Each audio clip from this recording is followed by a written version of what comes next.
शांतनु मेहता ने बनाया master plan, कर डाला कादम्बरी को एक्सपोज। जी हाँ, कादम्बरी जैसे ही शांतनु मेहता का साथ ना देकर कोर्ट में प्रार्थना का साथ देकर सनाया के खिलाफ गवाही देती है और साथ ही वह टेस्ट स्कैन की फुटेज भी अदालत में बताती है, जिसके चलते सनाया को दोषी करार माना जाता है। इसके बाद शांतनु मेहता का गुस्सा 7वें आसमान तक पहुंच जाता है। शांतनु मेहता ठान लेता है कि वह कादम्बरी से बदला लेगा। शांतनु मेहता कहता है, कादम्बरी जो तूने मेरे साथ किया है ना, उसकी सजा तो तुझे मिलेगी। कादम्बरी तूने मुझसे पंगा लेकर काफी बड़ी गलती कर दी है। इसके बाद शांतनु मेहता कादम्बरी को एक्सपोज करने के लिए एक ऐसा मास्टर प्लान तैयार करता है जिसे जानकर आप भी दंग रह जाओगे। तो आखिर ये पूरी कहानी क्या है, चलिए जानते हैं आज की इस वीडियो में। कहानी की शुरुआत में हम देखते हैं तेजस्वी मैम जो कि कादम्बरी द्वारा दी गई पेन ड्राइव को कोर्ट में दे देती है। अदालत में जैसे ही पहली पेन ड्राइव को चलाया जाता है तो सभी के होश उड़ जाते हैं, खास करके पुष्पा के कि फुटेज में और कोई नहीं बल्कि कादम्बरी ही थी। कादम्बरी कहती है, आदरणीय जज साहब, मैं कादम्बरी से तलवार में 2 बार जेल से भाग चुकी हूँ, तो मैं अदालत में आने की गलती तो नहीं करूंगी, इसलिए मुझे आपको कुछ बताना था, इसलिए इस पेन ड्राइव से आपके सामने आई हूँ। पुष्पा और तेजस्वी जी, मुझे आप पे भरोसा नहीं था, मुझे देश से बाहर निकलने का रास्ता मिल चुका है। पुष्पा और तेजस्वी मैम, आप सोच रहे हैं कि आपकी टिकट से मैं इस देश से निकलने वाली हूँ, आप गलत है। आप मुझे जितना बेवकूफ समझते हो उतनी बेवकूफ मैं हूँ नहीं। खैर मुद्दे पे आते हैं। जज साहब, मैं आपको यह बताना चाहता हूँ कि शांतनु मेहता की जो बेटी है सनाया, उसने ही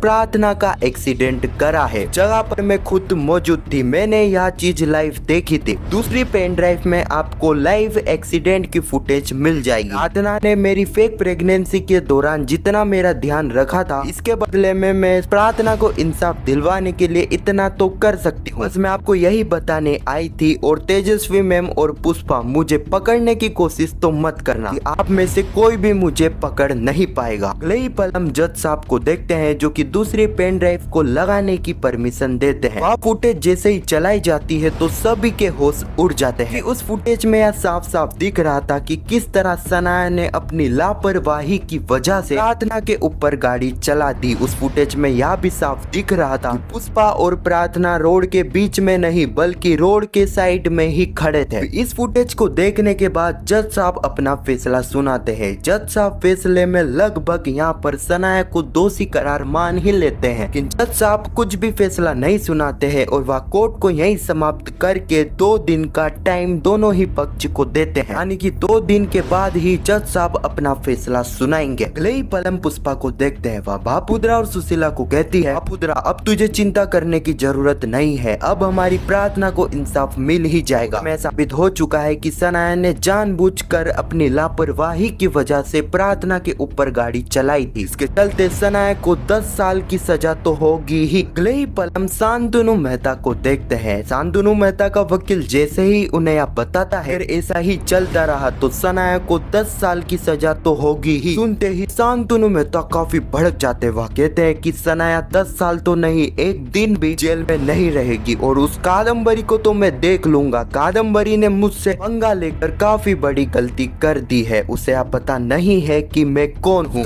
वीजा तो मैंने ही बताया है ना, तो मुझे पता है कि वह कब और किस तरह इस देश से निकलेगी, लेकिन मैं उसे इस देश से निकलने ही नहीं दूंगा। कादम्बरी तूने मुझसे पंगा लेकर काफी बड़ी गलती कर दी है। शांतनु मेहता का वकील शांतनु मेहता को कहता है, अभी भी हमारे पास एक रास्ता है, मैं आपको एक ऐसे एडवोकेट को से मिलवाना चाहता हूँ, मुझे 100% यकीन है कि वह इस केस में हमारी मदद करेंगे, वह सनाया मैम को जेल नहीं होने देंगे। अगले ही पल हम तेजस्वी मैम को देखते हैं जो कि पूरे पुलिस डिपार्टमेंट को स्ट्रिक्ट से स्ट्रिक्ट ऑर्डर दे देती है। उन्हें कह देती है कि कुछ भी हो जाए उन्हें कादम्बरी चाहिए, वह कहीं से भी कादम्बरी को ढूंढ कर लाए, कुछ भी हो जाए कादम्बरी इस देश से बाहर नहीं जानी चाहिए। तभी हम देखते हैं पुष्पा जो कि बापुद्रा और सुशीला को लेकर तेजस्वी मैम के पास आती है। यहाँ पर पुष्पा बापुद्रा की गन सिलेंडर करवाने के लिए आई। तेजस्वी मैम कहती है, बापुद्रा जी जो आपने किया था वह कानूनी अपराध था, आपकी गोली अगर गलती से भी किसी को लग जाती तो आप काफी बड़ी मुसीबत में फंस जाते, लेकिन वह गोली किसी को नहीं लगी है और पुलिस कंप्लेंट भी नहीं हुई है, जिसके चलते हम आपको तो छोड़ रहे हैं, लेकिन इसके बाद आपने फिर से ऐसा ही कुछ कर करने की कोशिश करी तो मैं भी आपको नहीं बचा पाऊंगी, आपको मजबूरन अरेस्ट करना होगा। वही पलम शांतनु मेहता और सनाया को देखते हैं जो कि उस एडवोकेट से मिलने के लिए पहुंच चुके थे। एडवोकेट का नाम था advocate Katiyal. Advocate Katiyal high court के काफी बड़े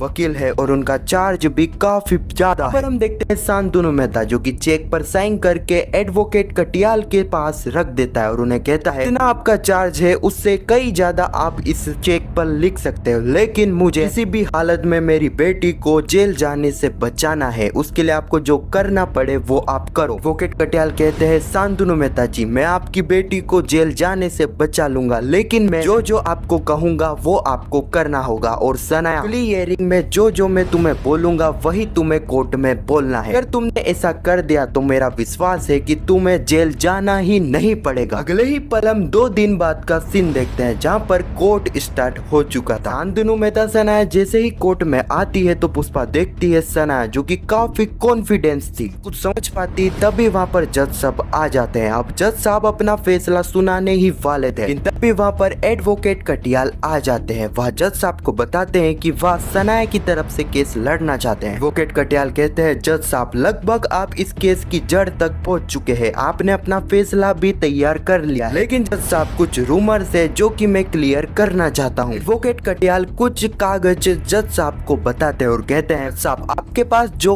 कागज है उसमें साफ साफ पता चल रहा है कि सनाया की उम्र 17 साल और 7 महीने है। इससे आपको साबित हो जाता है कि सनाया माइनर है, इसके लिए सनाया का केस यहाँ पर नहीं बल्कि जूनियर जस्टिस कोर्ट में लड़ना चाहिए। पुष्पा कहती है यू ऑनर मैं इस केस के ट्रांसफर का सख्त विरोध करती हूँ, क्योंकि मिस्टर कटियाल ने जो कागज कोर्ट में पेश करे हैं उनका क्या भरोसा कि वह सही है, क्योंकि सनाया दोषी करार साबित हो गई थी, जिसके चलते मिस्टर कटियाल सनाया को बचाने के लिए ही ये सारा ही खेल खेल रहे हैं। जज साहब जब तक सनाया की सही उम्र का पता नहीं लग जाता या पता नहीं लग जाता जो कागज कोर्ट में पेश हुए है वह सही है या फिर गलत, जब तक इस केस को इसी कोर्ट में लड़ना चाहिए। अब यहाँ पर हम देखते हैं जज जिन्हें लगभग पुष्पा की बात सही लगती है, जिसके चलते वह फैसला सुनाते हैं कि जब तक यह साबित नहीं हो जाता कि सनाया की सही उम्र क्या है जब तक इस केस को यही लड़ा जाएगा, और 1 दिन का समय यहाँ पर जज साहब देते हैं। इस सीन के साथ यह एपिसोड यहीं पर समाप्त हो जाता है।